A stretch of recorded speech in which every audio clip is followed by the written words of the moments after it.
Good evening. My name is Judy Scheidler, and I'd like to welcome you back to At Home in Bethel Park. Today we have with us Mark Kucherna with Liberty Mutual Insurance Company. Hi, Mark. How are you doing? Doing well, and yourself? Pretty good. How was your Thanksgiving? Ate a little too much, but other than that, it was good. We won't discuss that. I think we all ate too much. Tell us a little bit about yourself. I work for Liberty Mutual. I've been there a little over 7 years now. I've been in the insurance industry for about 10 years. Married, 2 kids, grew up in the South Hills of Pittsburgh. So What area of the South Hills? South Fayette. So Oh, okay. You're on the other side of Washington Pike. on the other side of 19 there. Yeah. But can't fault me for that. So you've been doing this 10 years? Yeah. Okay. 7 with Liberty Mutual, did you say? 7 with Liberty Mutual, yeah. Yeah, okay. And so today we're going to discuss homeowners insurance. And I did confess to Mark before we started that I know nothing about homeowners insurance. I've only had one claim, and my insurance company was wonderful about it. So we're all going to get a little bit educated here today. Why don't you tell us, what is homeowners insurance? Why do we need it?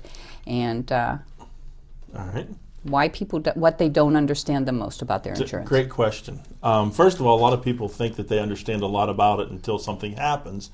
And unfortunately, they find out then that they don't have the right coverage in place, or there's a coverage that's something that wasn't covered, that could have been covered for a couple dollars a year or whatever. So it's basically a financial way to protect probably your largest investment that you're gonna make in your life. Mm-hmm.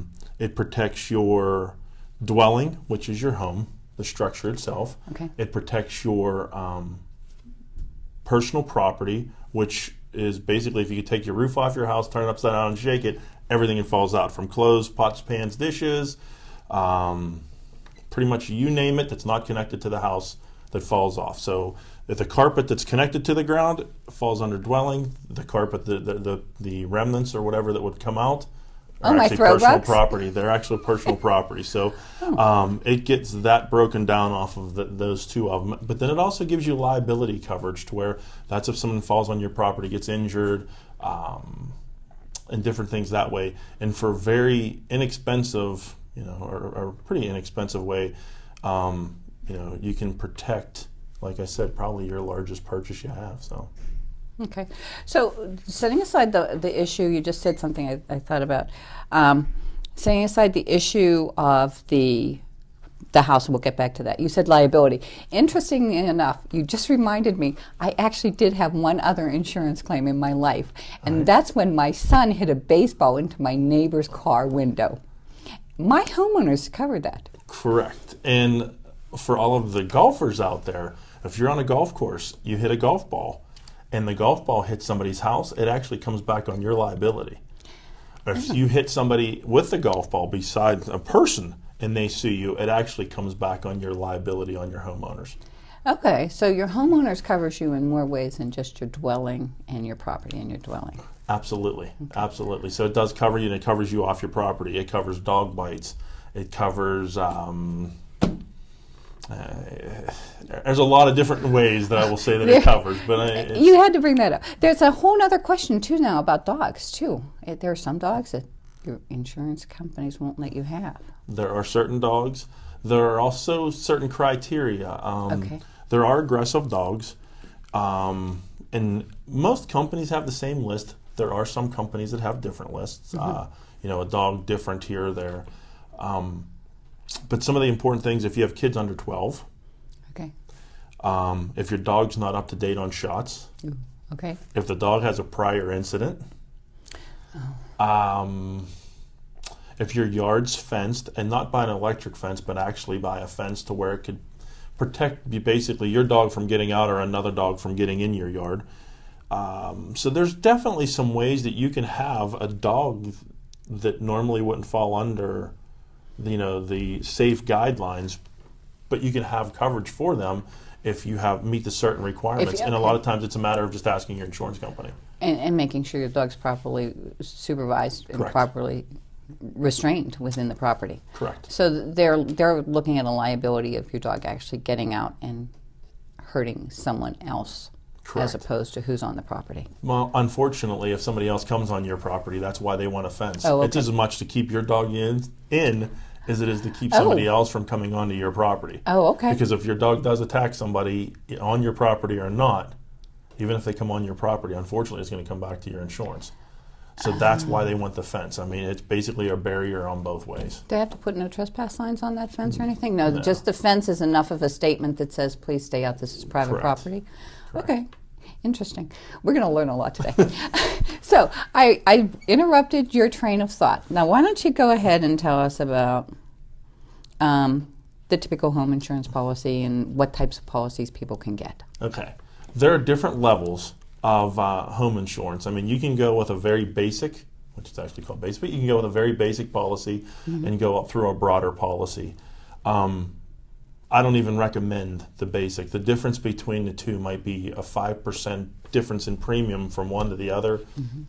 Never really recommend. I recommend getting more to the upper line, a broader special policy instead of a really basic policy. Main reason being the cost is so small that it's not really worth having the lesser coverages. And they can be a lot different when it comes down to what's covered, how things are covered, what claims are covered when it comes down to your personal property as well as your dwelling, as well as your the liability side. You're better off buying for the little bit of difference. You're better off spending the little bit of difference and getting the better policy. So, let's say you have a basic policy. Would it maybe not include the high-end TVs? Is that what you're saying? There's electronics. It might not even cover a lightning strike. It might not cover. It can. What it does is eliminates perils, which perils are what would fall under the claim. So it legitimately can take out some of those. So it would only cover specific things, and it would be named perils when it goes through. So it would actually name, it's only covered for this, it's only covered for this, and the list is smaller. The higher you go, the more's covered. Okay, so the lightning strike would be like if the lightning hit your house and the appliances that you had plugged in, your computer, your 65-inch flat screen TV with internet connection that you just paid $1,400 for. Correct. Oh. Your circuits coming into your house, if it did, the electrical box, everything. Yeah. Do you give discounts for people who have like surge protectors on their electric service or safety precautions like that? Sorry, I'm getting off track again. No, there's different discounts. There's different ones for if you have monitored fire alarms, if you have monitored police, if there's non-monitored. If you get a monitored system, you actually want one that covers to where everything on your bottom floor has some type of a device to where someone breaks into your windows, breaks into any open door. A lot of them don't. A lot of times people will put it just on their front door. Well, most of the time people break in, it's not the front door. It's either a window or a back door or somewhere else, and they don't have coverage. And you want to make sure that you get the discounts and all the discounts that you can. And obviously, if you're paying, you might spend a couple extra dollars more a month, but get that next level up so it does cover those. So, a nice security system you can get for $35 a month, you could maybe be saving that exact same amount on your insurance premium each month, and it helps offset that cost. Correct. That and even like if it's not, it's a peace of mind. It's a peace of mind, yeah. Now I have to figure out where I was back. Oh, yeah, let's go back to the insurance policies. What would you recommend an insurance policy cover? And what can it cover, what cannot it cover? You can get policies to cover as basic as the structure to where it's, for all intent and purposes, a fire policy. Okay. If there's a fire or something on the lines of that to where it would cover, and you can get it all the way up to cover everything. Whenever you get up to a policy like that, it gets very expensive. That's where there's a jump. There's a standard, it's a H3 policy, and you'll hear that a lot of times whenever you're going out to, if you're purchasing a home. An H3 policy has a couple different levels, but an H3 policy will cover your lightning, will cover tree falls, it covers fire, theft and vandalism. So it covers the majority. And the liability. It covers the majority of what you need to cover. Okay. And then there's a neighbor of mine once had a kitchen fire. Okay. And it was odd because she had a crock pot sitting on her counter, and the crock pot literally melted into the counter, caught the counter, the cabinets, everything. And her insurance policy got her, all of that replaced it and made it whole for her. Is that normally included in a fire policy, since it's an auxiliary item that was left unattended? It actually is. Okay. Unfortunately, we do insure. Most insurance companies do insure for the unfortunate incidents like that, cutting a tree down and hitting your own house. Leaving the curling iron on? Leaving a curling iron on, yes. Okay. But what they'll do, that's covered. Mm-hmm. And depending on how it affects you, it could actually give you coverage, and this is where we'll get into like loss of use. If you can't live in your house, it will actually cover you to live in a extended stay hotel, depending on how long it's going to be, or just a regular hotel while your house is being repaired. Because if you don't have a kitchen, or and you can't eat there, a lot of times it will cover other costs, and that's, like I said, loss of use, basically to be taken care of there. Okay. And your insurance, there's actually two ways, and this is where you got to be careful. Most insurance companies will make your house back to the way it was. That's what your goal is. Yes. Where you have to be careful is you could actually get a policy to where it will bring your house back to where it was minus depreciation. Oh my gosh. So you want to make sure that you have replacement cost Yes. on your dwelling. You want to make sure you have replacement cost on your personal property. Because if you don't, the replacement cost will actually be minus the depreciation. Kitchens depreciate fast. So if you have a 65-inch TV that you paid $1,400 for, 2 years from now it's probably going to be worth $400.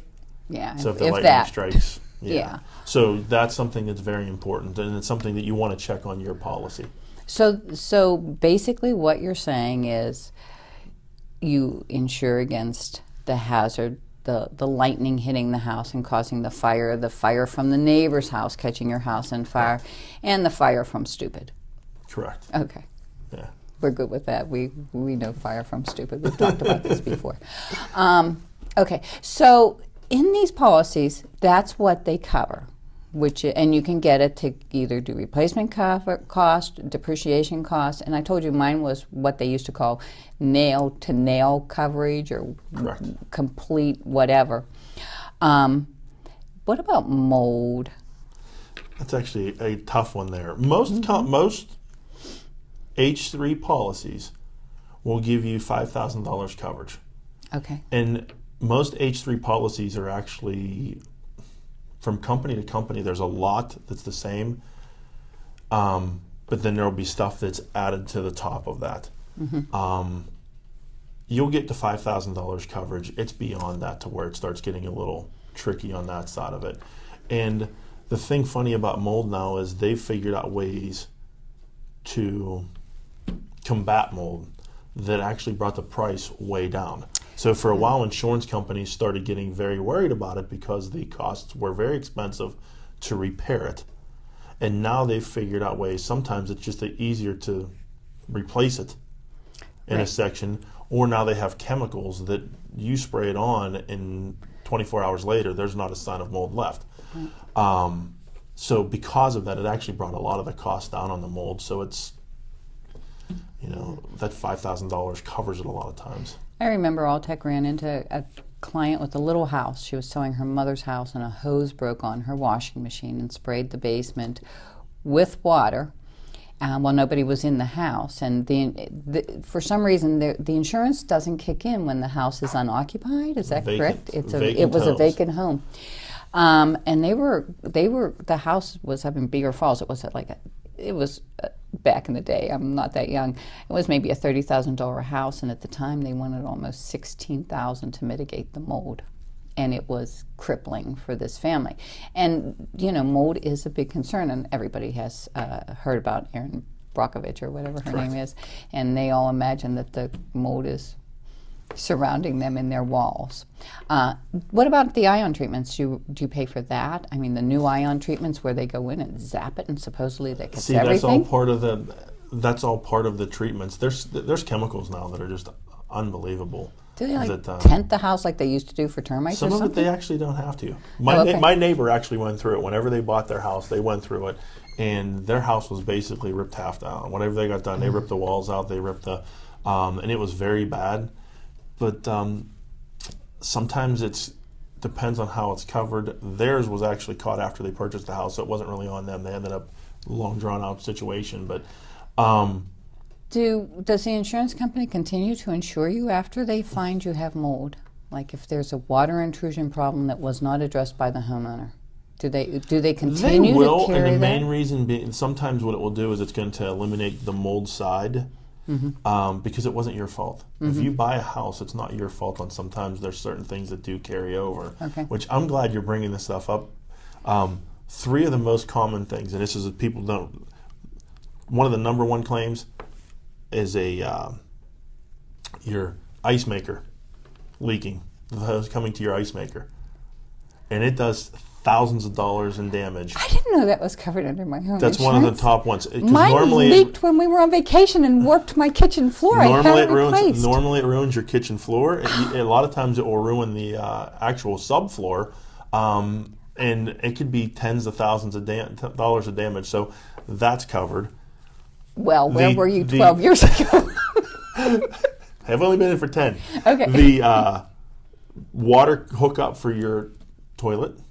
Oh, okay. Those are very unbelievably known to leak and ruin the floor. And the other one you already mentioned is going from your washer. If you have a lot of people are moving their washers and dryers to their first living, like the living floor. It's behind the machine. You can't see if it's leaking. It leaks. By the time you realize it, your subfloor and everything's shot, and it ends up being $10,000+ to repair a $10 hose. See, I never really thought that my insurance guy. What about earthquakes? Okay. What about we talked The hot topic The of hot topic of what's going on now, and especially in this area. And I'm going to throw. I know we talked quick before we even got started. Earthquake coverage, first of all, and majority of policies out there eliminate brick veneer on an earthquake coverage. Sometimes it gets into all types of masonry. Okay, so my house is not a veneer. Mine is actually brick because it was built And earlier. actually, depending on the company, you've got to look into it because it might eliminate masonry. Oh. So if you get cracks due to an earthquake, it might be eliminated. Oh. And a lot of times it will carry a separate deductible, and it's usually a percentage, sometimes 5 or 10% of whatever the dwelling structure or the replacement cost of the house is. So it can be pretty expensive, or you could have a pretty high deductible before it were even to kick in. Oh. So normally it doesn't carry your $500 or $1,000 deductible, which I will say this, be careful on deductibles because I've seen a lot of them changing. So make sure you check that. A lot of them were sent, whenever you're getting your did say that. renewals, you're actually getting stuff in your statement telling you that your premium was, or your deductible was changed to 0.5% or 1%, and you might have had a $500 or $1,000 deductible, and you can go back to that. So be careful on that. And then also, I'll talk about it after. Oh, well, I was just going to mention that with all of the drilling that's going on, and I do support reasonably responsible drilling, I absolutely do. There is a question about what's going on out in Ohio. Many people in Ohio have said that they have earthquakes caused by the drilling, and I'm not a scientist. I don't know the science, so I can't comment one way or another.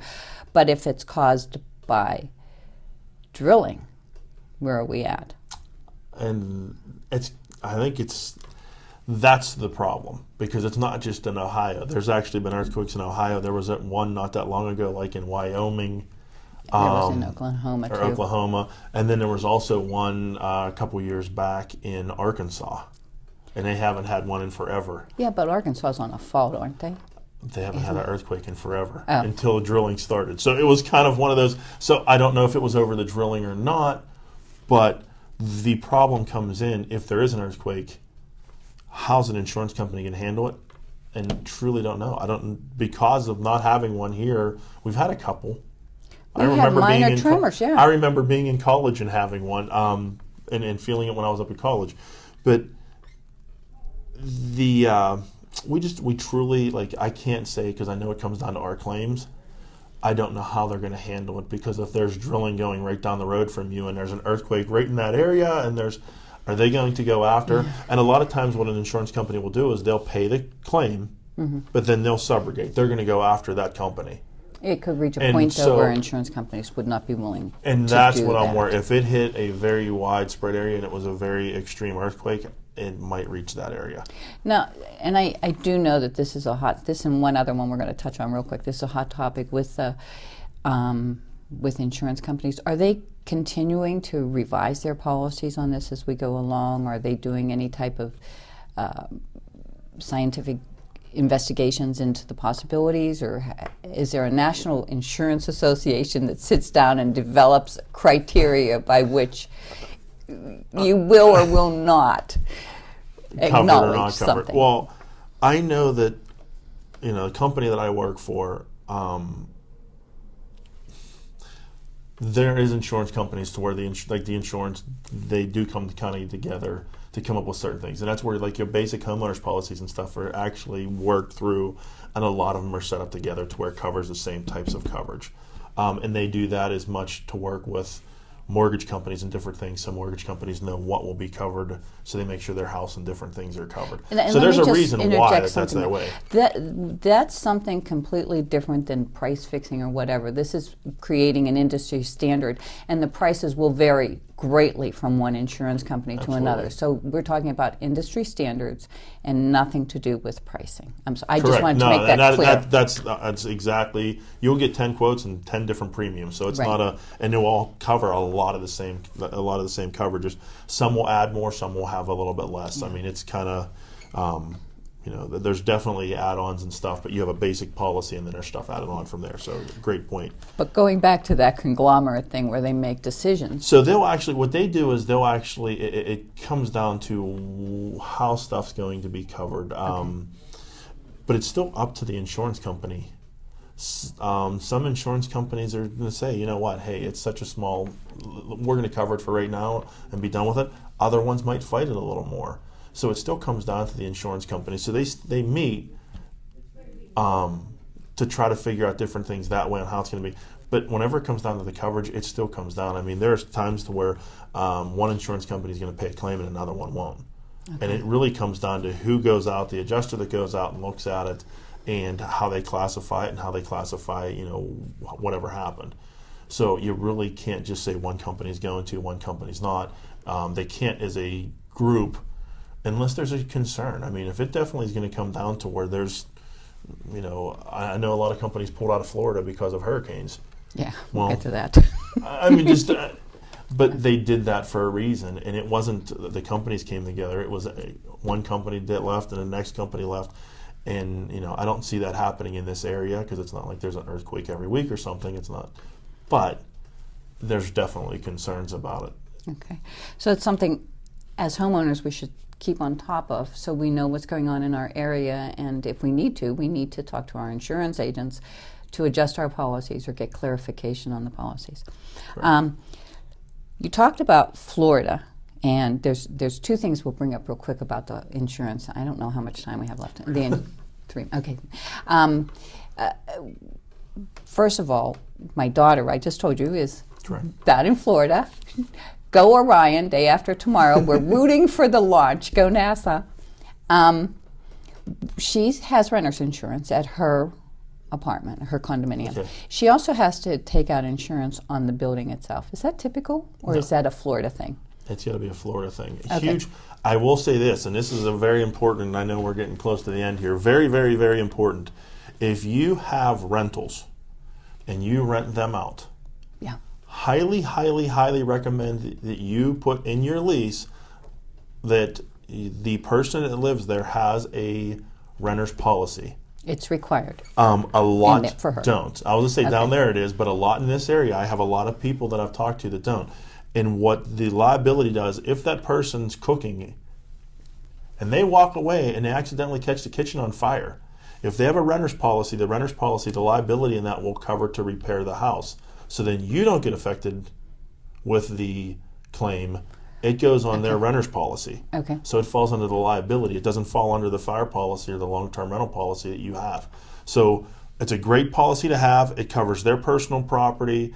It covers to where if they're out hitting a golf ball and they hit somebody, so they have liability coverage on that side. If they have friends come over and somebody falls and gets hurt, it actually goes on theirs before it comes back to you as well. Okay. So it's kind of, yeah, I highly recommend having a renter's policy, but at the same time, if you're the one renting the house or renting the the apartments out, I highly recommend you requiring that because it's kind of a double protection for you. Okay. And then the other thing we wanted to talk about very quickly is the federal flood insurance program that's going on right now. Okay. I came to you earlier because I had a listing over by Little Deer Creek, and I needed to know if it was in a floodplain. You were able to tell me very quickly. Correct. And fortunately, it wasn't. But can you tell us quickly what's going on with flood insurance in our area? They are remapping everything in the area. There are people that don't have flood insurance that may be required to get it. There are people that have flood insurance, which I actually just had a customer that had a letter that they received that they don't need it anymore. So they're actually going to be taking it off of their they don't need it, and it's going to be removed, so they don't have to have it for their mortgage. If they want to take it off, they can. So they're remapping. There are areas in the Bethel Park area that do fall under the flood zone. There are areas that fell under before that probably aren't going to fall under. Upper St. Clair, South Park? St. Clair, South Park, the Lebanon? same way. Okay. So it's it's worth getting a quote. It doesn't cost anything. They're all federally, they're all run by the government. Same thing with mine subsidence is another thing. It's not a bad thing to look at as well in this area. But the flood, the most important thing is if you call 3 people, you should get the exact same rate from all 3 people. If you do not, there's a problem. And if 2 of them give you the same price and the 3rd person doesn't, they're probably quoting something different. Sometimes flood can be a little confusing. And the bad situation is you might not need it for 10 years. Whenever you do need it, if they come out and realize that something was input wrong, you owe them the difference in the premium for that 10 years before they pay a penny out. So very, very careful on that. Because the flood insurance falls under a federal umbrella that helps to offset some of the cost, is that correct? There's a fixed price for that insurance. It's not really fixed. It's based off of where you live. There's zones. Oh, okay. And in those zones, so if you live in zone 1, you're going to pay this much there's a bunch of per zones. 1,000 or something. Correct. There's a bunch of zones. Okay. And another important thing on floods is the personal property. If you have something that's expensive and you have it on your base floor, if you don't have a basement, your first floor is unfortunately the base floor, but whatever your bottom floor is, personal property is not covered. So wait. So I live in a street that's on top of a hill, and I don't have flood insurance. Okay. But we actually had water, a terrible rain one year, and it actually did come into our basements. It wasn't a big deal. For me, for some of my neighbors, it was, and they did contact their insurance company. Now, I have electronics and big screen TVs and everything else in my game room. You're saying this and that would be flood insurance? If it was flood. Flood insurance actually has to affect multiple houses in a certain area. There's a description of it. It has to have over 2 acres of property flooded. There's a bunch of stipulations before it even comes into a flood. If it's just a mass of water coming down the hill because that actually is not considered a flood. It's groundwater. Okay. And that really comes down to, is it covered or isn't covered? It really depends on how the water comes in. Most home policies, if it's groundwater, you do not have coverage.